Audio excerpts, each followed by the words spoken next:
Hello, welcome to Gaming Friday here on Off the Shelf Reviews. I'm Gary. And I'm hungry for brains. And we are playing Stubbs the Zombie in Rebel Without a Pulse. Yeah.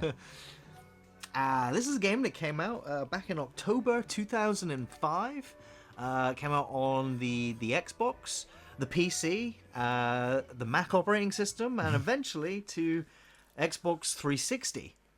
Unfortunately, the game is no longer available on PC or on the Xbox 360. No, you can only play the original Xbox version, which we have now, and I can never get rid of it. No, this you have to keep hold of this game now because it's a rare game. It's hard. It's becoming harder to get a hold of. And this is a third-person action game by Wide Load Games. Yeah.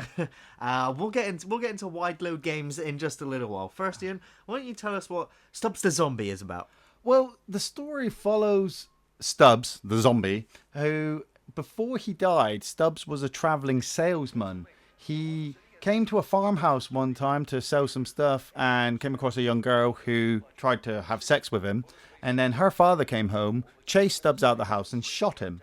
They buried him in a shallow grave, and then they created Punch Bowl, the futuristic 1950s city, on top of his body, and Stubbs comes back to life as a zombie to wreak revenge on the people that killed him and find the girl that he's in love with. And so you play as Stubbs, going through the game, trying to get to the girl that you're in love with, while eating as many brains as you can and destroying civilization. Swastika. This is Swastika. He's the lead scientist who's constructed all of the great technology that's in Punch Bowl, and obviously, as you saw by the swastika, he was an ex-Nazi scientist. So this is set in our world, where Well, I suppose it's an alternative alternate- 1950s. The girl in the background there with the pearl necklace, that's Stubbs' ex-girlfriend who's grown up now, and that, technically, spoilers for anybody who hasn't played this game, the mayor there is Stubbs' son. Okay. Yes. It's kind of got, like I said, the story gets a bit freaky as it goes on, but the gameplay is so good. You know, there's some crazy boss battles. There's just lots of fun going around, eating as many brains as you can and using the brains to power up all your special abilities. Yeah. So this was quite an ambitious project, and the original team for the game consisted of just 6 to 12 people. Wow. And That's it. That's his grave. and there is some crazy humor that's been put into this game. So the co-founder of Wide Load Games was actually the co-founder of Bungie. Wow. Which of course would go on to, which at the time would be making Halo. Yeah. I think at this point in time, Halo 1 had already been. I think Halo 2 Halo 2 was probably already come out, as well. But these guys left Bungie when Microsoft purchased them to sort of exclusively make Halo games. Yeah. 6 people left Bungie, including the co-founder of it, to go and found Wide Load Games. And they kind of kept in touch with the people at Bungie, and they sort of allowed them to use the Bungie's game engine, for the development of Stubbs the Zombie. And unfortunately, though, after the release of this game, Wide Load made, I think they made one other game before they were eventually purchased by Disney Interactive. And then they were forced to make a game, I think, called Guilty Party. And then from there, they were forced into making a mobile phone game. I think one of the ones they made was Avengers for the mobile phone. So I look at this and I'm like, so you got the co-founder of Bungie that made Halo. Then he went to Stubbs the Zombie. And then he went to mobile phone games. And then Disney eventually closed that studio down like 2 years ago in 2014. Wow. So it's actually really kind of sad. Yeah. You look at this trajectory of great games makers that made Myth and Marathon and Halo. Yes. And then just watch them crash and burn horribly. See, they missed out on something with Stubbs the Zombie. I think, like we said, at the time, zombie movies and zombies were kind of just thrown to the side. Oh, we're not going to bother with them anymore. But for zombie fans, You know, there weren't that many zombie games. Well, there was like especially Resident when you get Evil. Yes. And that was pretty much about it, I guess. So there were no games where you could actually be the zombie. No, well, that was the thing. They said they wanted to take something similar and turn it on its head to sort of reinvigorate the horror genre and look at it from a different perspective. Yeah. And so, playing as a zombie and the ability to eat the brains of, or eat people and turn them into zombies, which would work for you, is just a great concept. And I always got excited around this time, 2005, because this was just before the Xbox 360. Yeah. And we were seeing a lot of tech demos and promotional content for games that were going to be the next generation. And there was always one video game that got me excited where you controlled, it was kind of city-wide, where you controlled the hordes of zombies. Yeah. And you had to fight against survivors, you had to fight against militia, you had to fight against the military, you had to fight against biocontainment special operatives. Yeah. Whilst controlling all of these zombies. Unfortunately, that game never made it out. It never got finished. It was just a tech demo. So the closest thing to it is Stubbs, and to this day, there still, I don't think, is another game quite like it. No. I mean, Left 4 Dead would come along. Yeah, you could play as the infected in that, but it wasn't the same. It was too action-oriented. It was too over the top. This is absolutely fun. I mean, so I've just eaten those two guys over there. They actually wanted me to climb into their car, and they turned their backs on me, so I ate them. And now they're teaching me the ability to fart. So now I'm going to fart. And I've just farted on these guys. And stunned them. Instantly zombified. It stuns the normal people, but gives my zombies the chance to sneak up and just attack them while they're stunned. Right. And then obviously the more brains I eat, the more abilities I get. I always loved in this game just watching the guys come back to life. So I'm going to keep an eye on this guy. He's got a hole in the back of his head. He's just turned. He's all green, and now he's up. He's like, brains. This way, brains. She'll give me my ability in a minute to whistle to them. So it's kind of like Abe, where you just get them to follow you. Yeah, you can walk up to a zombie and shove them in a certain direction, and they'll just go in that direction. Right. Or as the woman explains it, if I lock them on with my steely gaze, then I can whistle. But are you going to tell me that now? Oh, call them over. Yeah, I'm going to call them over. Transfix them with my gaze, look at the zombies, and then whistle. And they all just go, and they all come over. So now I've got a small platoon of undead. It's like, yes! God, looks like he's got a Pip-Boy on his arm.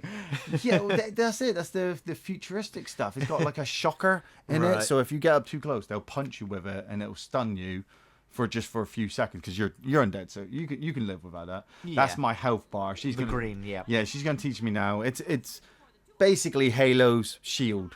Yeah. You know, she punches me, it'll go down, but then it'll regen. Slowly regen. Yeah. There we go. So that was always a cool thing, because I'm playing it on normal, and you could play it on harder settings. So if you played it on a harder setting, you would take damage very quickly. So you'd have to tactically use your zombies. You'd have to learn how to use the cover. Because you do only have a finite supply of them, I guess. There's not an infinite amount of people wandering around for you to convert. Some of the boss levels there are to help you maintain your abilities. For boss encounters, okay. But for as many people there as there is on the level, yeah, that's how many zombies you can make. Yeah. You know, and once you've turned them into zombies, you're probably moving on to the next level, or something will come up just before the end of the level, and you just go, look, here's a fucking horde of zombies. Yeah. Deal with that. Oh, you're all dead right next. So, right, be safe, have fun, eat brains. Okay, so there's my little robot lady over there. So one of the big criticisms about the game was that it had a sense of the fact that it had a lack of cohesion to it. And there was a lot of problems with the makers of the game, is the fact that they went from a team of 12 to nearly 60. Yeah. And they sort of outsourced a lot of the work.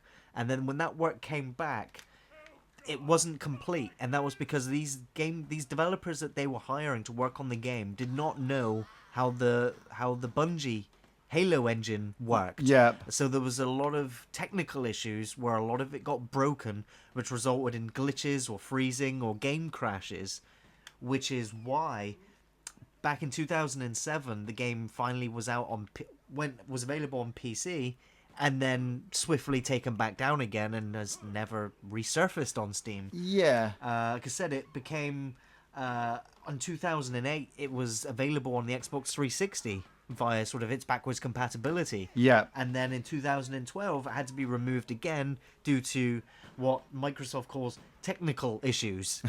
So is it copyright issues? Was it game issues? I think it's trying to update an already difficult game to modern day standards. I've never had that many crashes. I'm saying this now, and then it's probably going to crash on camera.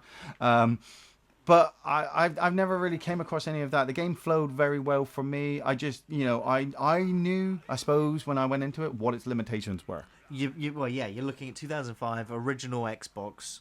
Yeah. So I knew I couldn't push it too far. I'm just a zombie. I'm gonna eat brains. So like with this bit's part of a training level. It's just like, right, go in here and kill these people, turn them all into zombies. The further levels, you'd get to farm levels and dam levels, which kind of showed the scale of the Halo engine, because there was all these vehicles you could then drive, and there is people you warthogs could and possess. scorpion tanks ish in this game. Yeah, and it's a case of, well, okay, I'm just using that to get to the next part. So I suppose on one side, nothing really changes for you because you're just eating people and turning them into zombies. Yeah. So shoving in too much stuff, you were like, why am I driving this car now? Why don't I just use more zombies? But the levels are so big, you need the car to get from A to B. Yeah. Or you'd just be stumbling like this. So I have to say, looking back at the game, I like the character designs. I like the art style. Yeah. But what I really don't like is the horrible grainy filter that's on everything. I guess it's trying to set itself in the 50s. But it's the grainy filter just really, I don't know, maybe it's hiding the fact that it'd look really quite plain and dull behind it. Yeah, probably quite basic. So they stuck this little bit of filter on. You don't really notice it after a while, unless you're on one of the darker levels. Yeah. There are some levels that they do, the lights will be out, or it'll be nighttime, the city's crumbling. And you're kind of like, where the fuck am I going? On a bright sunny day in Punch Bowl, you're feeling pretty good, but in the darkness, you get lost. Yeah. I love the fact as well that, he's called Stubbs because he's always got a cigarette in his mouth. Even when he's eating brains, he's always got this cigarette in his mouth. I don't think you see many characters in video games smoking today. No. I mean, we just, we obviously when we did the Stranglehold video, Tequila smoked like a cigarette for like 5 seconds and then stubbed that out again, which I'm just like, what's the point in that? I might as well be a zombie who just, is smoking all the time. I've got to try and regen my health because I'm watching my health down there. Zombies, where are you? Why aren't you coming over here? Because you're all brain dead, you bunch of idiots. So I'm going to take these cops on myself. Come on. So one of the important features of this game is its humor.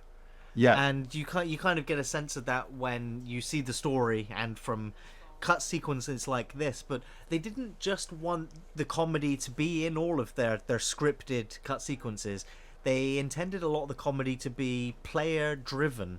Right. So in sort of the situations and scenarios by the actions that you can do. Yeah. To amuse yourself whilst playing. Yeah. The comedy is there. And it's in some places it's really quite subtle. You'll only notice it if you're really paying attention. Other times, though, I mean, it's right up in your face. Like this police chief, he is like 4 foot tall. Right. And he's always shouting and he's always screaming at his police officers. When you get to him in the police station and fight him as a boss, it's a dance off. It's like a Guitar Hero dance off. So he comes up while the music's playing and the colors will be on the floor, so it's like red, green. So then you do it, and the more you do, there's no points. There's no point to it. You just have to be better dancing than him for the cut sequence to come for you to kill him. Right. Is there many little mini games like that? Yeah. There's a mini game where you go to a dam and and in the cut sequence at the beginning of the level, Stubbs really needs a piss. Right. Right. So you go throughout this whole level on the simple objective that he's looking for somewhere to relieve himself, which happens to be the pure water supply of Punch Bowl. So he pit you I don't know if it would be a boss level or challenge level or whatever, but you stand there holding left trigger, pissing into the pure water until it gets to 100%, while all these people are attacking you and you're killing them and turning them to zombies so the zombies can protect you, so you can keep pissing. You know, it's brilliant. Yeah, one of the I suppose the only major boss battle is the very last level where you're fighting your son and he's inside this shielded part of the level, and you've got to keep throwing your kidney bombs at the shield until the shield runs down, and then you go to attack him. The kidney bombs are quite a unique feature. I was gonna say, how many kidneys does Stubbs have? Well, because he regenerates. I think he just keeps growing more, and you can carry 3 at a time, and they work like the plasma grenades from Halo 1. Yeah. So you'd throw them, they'd stick, and then you detonate them, and they would kill people and turn them into zombies. Right. You can rip off your head and roll it like a bowling ball around the level, which spews out vomit, and if you touch somebody, they turn into a zombie. You can obviously fart, or you can rip off your hand, and then you run the hand around, which is reminiscent to Evil Dead. It's the thing. Yeah. What's really cool about the hand is when it jumps, it kind of shows its middle finger. Yep. That's brilliant. You're doing that, and then you can possess people and use the people to attack other people. This is when you really notice that the Halo engine, in effect, is a big level like this. Like this is all enclosed. You're in like a biodome. I'm in like a biodome. I've got this hover car, and it fires manure. So I can either turn all these people into zombies, or boom, just look at that guy, and boom. You know, it's. So like I guess this kind of beat Saints Row to the whole the turd mobile. yeah. It's like this is. I was only recently playing Halo 1, and it reminds me of the levels in Halo 1 where you would just be in the tank. Yeah. And it would just be like, right, just go round, kill everything, and then we'll take the tank away from you later on. Yeah, because you'll have an area which it won't fit through. Yeah. Although you'll spend, ages trying to fit that tank through that area, because you're like, I want to get to the next part in this tank. Nope, you got to leave the tank here. So this is kind of the same. You get this vehicle, and there's a door around here somewhere. I'm just gonna drive around and kill all these guys. Why not? You know. Yeah, bounce, motherfucker. That's a horrible way to die. But yeah, but at the same time, it's so fun. You know, all these zombie games, all these zombie films that you watch, and you're just zombies don't usually come at you in a turd flinging tank. Yeah, he's so funny. Love Stubbs. Right, where's the door? The door is around. Oh, I didn't even see that guy. Sorry, mate. Huh, got you both. Got you, and that guy. Do that guy over there. And these guys. So what's the replayability of this game like, Iain? Once you've completed it, is it worth playing through again? For me, as a zombie fan and a fan of the game, it's the replayability comes from going the challenge of the harder difficulties, or more of because the challenge difficulties. You know, it's like playing Halo and Legendary. You know, keep using the Halo analogy. It's more of going to a level that's fun. Like if you just want to drive around and shoot people with a cannon, you'd come on this level. Yeah. If you want to drive around later on when the army turns up firing tanks, then you go on that level. There's a farm level which is really cool because you get to attack the house. And there are people inside the house, so you get to recreate Night of the Living Dead. Yeah. You kill the people outside, lure them up to the house, and then you would. It's really coolly animated where the doors are locked, and obviously, you know, as a character, you can never open unlocked doors, but Stubbs can kick them through. Yeah, he'll kick through the door. You just need to go and get enough zombies and. Yeah, and if there's somebody on the other side, you grab them, pull them through, eat their brains, and then push their body back. So now you got infected inside the house. Now you got infected inside the house. Everybody's going to be fighting, and you're running around doing your thing. So yeah, it just. For me, these are the great basics for something that there needs to be a modern version of Stubbs. Yeah, there really does. Well, just keep it fun, keep it. That's what I mean. To also keep I would say you could also keep that humor. It's kind of like that. What was it? The that bad bears, the Naughty Bear. Naughty Bear, Naughty yeah, Bear. where you I tried love to Naughty Bear. recreate like the Friday the 13th horror movies, but with cutesy freaking cuddly teddy bears. But that's it. If you're gonna remake this game, don't make it. I say it. Don't make it too dark. Don't try and put. I think because there's such a lack of this type of game, I think there's a space in the market for a comedy-driven one like this one. Yeah. And a dark, gritty, violent horror version where you are trying to overthrow mankind and bring forth the zombie apocalypse. I suppose that's it. I say don't make it too dark, and literally I'm having too much fun destroying civilization. Yeah. I'm having too much fun actually just killing all these people. But you've got the 50s kind of radio music playing. Yeah. And you've got the one-liners from Stubbs, and so the one-liners from Stubbs, Gary. He says brains. Exactly. He says it a lot, but it's the way he says it, and when he says it, because Stubbs has comic timing. Yeah, he does. They're on that farm level. There's literally a part just before you attack the house where you stand in front of an American flag, like from Patton, if anybody's ever seen Patton, and he does this whole speech to his zombies, and all he says is brains all the way through. Yeah. And after a while, you're thinking, Jesus, will he just shut up? But you're just like, brains, brains. Brains. Oh, he shocked me. Oh, I'm getting shot. It's a good job they never get headshots on you. Yeah, that's it. I always think, well, is he a different type of zombie? It's a bulletproof fedora. Huh? Yeah, I've got a bigger gun than both of you. And that guy, boom, run over this guy over here. Oh, he was already a zombie. I feel bad when I kill my own zombies. Bad. It's okay. I didn't feel anything. Yeah. Come on, I'll take you all on. Yeah, I'm gonna destroy civilization. So did they actually explain how Stubbs was resurrected? I think it comes down to the strange stuff the Nazi scientist was doing, but it doesn't actually really go into it. The Nazi scientist does at one point capture Stubbs to experiment on him and work out how he's come back so that he can use it for super soldiers and stuff like that. But I just. I think it's in the vein of the original Night of the Living Dead, where it's no huge explanation, so you can just make it up yourself. Yeah. There's another tank. Oh, get in the car. It's just that Stubbs, obviously, all these other zombies literally just act and behave like zombies, whereas Stubbs is kind of a little bit smarter. Yeah. Yeah. Excuse me. Right. Okay.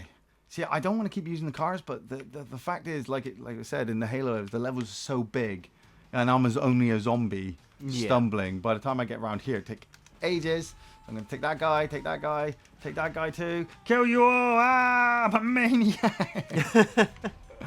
I'm looking for the door, because we saw those, what would you call them? Barbershop quartet guys. Yeah, that we saw at the beginning. Yeah, they're a trend in this game, that you got this kind of special barbershop quartet bodyguard for the girl that I'm trying to rescue. Right. And they use laser guns. So what are you doing still alive?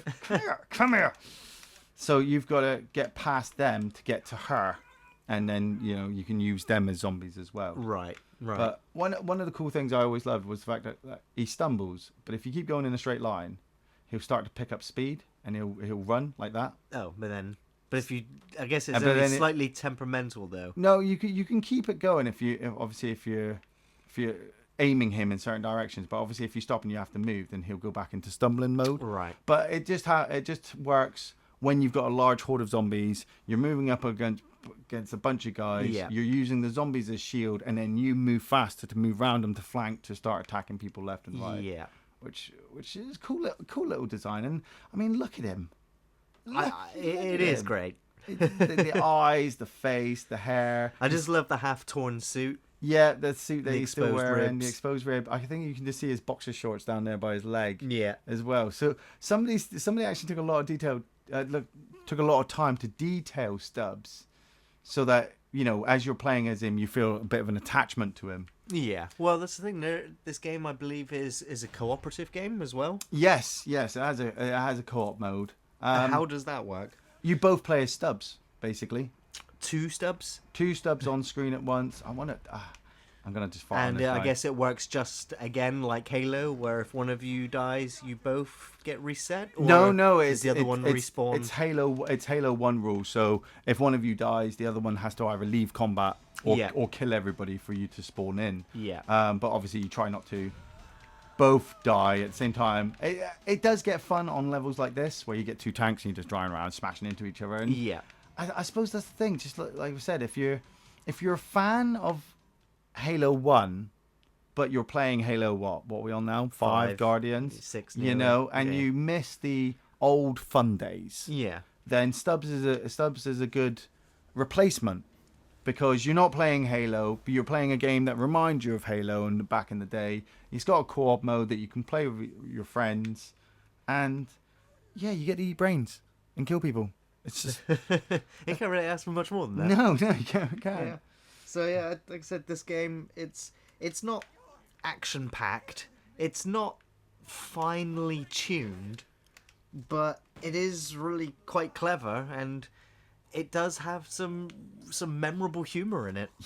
Yeah, man. And it is one of those games that I think is a keepsake, because it's quite difficult to get a hold of it. You really now only if you had the digital download or if you have the physical copy for it. It's it's hard to come across, and as gaming generations go along and more gamers are being birthed, I suppose, you turn to somebody and go, hey, have you ever played Stubbs the Zombie? And they're like, no, what the hell was that? And you're like, oh god, I'll show you. Now I've got my guts. Yay. So of all zombie games, Ian, where would you place Stubbs in your top however many zombie games I'd put Stubbs in my top 3 at least. Know, what's the top 3 then? So it'd have to be Resident Evil 1. Yeah, as number 1. As Resident Evil 1 is number 1, mainly because I could choose Resident Evil 2, 3, 4, or anything like that, but it all started back in the day with that one. Yeah. The second one would have to be Left 4 Dead. Yeah. Being able to play it as a survivor and an infected, because I don't really consider them zombies, but infected they are infected zombies, I suppose. Yeah. Oh, we had a good zoom in of that guy's face then.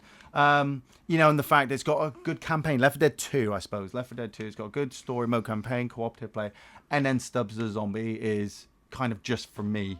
I can play it with my friends cooperatively, or I can play a level, then pass the joypad on to somebody else and do it with them. So just enjoy some brain chomping fun. Yeah, and not just rip that guy's arm off. Yes. I'm gonna beat him with it. Yeah. Alright, well that's gonna be it from us here on Off the Shelf Reviews this Gaming Friday. I just want to say thanks for watching and thanks for listening. We'll you can find us on Facebook, you can find us on Twitter, and you can find us on Patreon. Thanks for watching, everyone. We'll see you next time.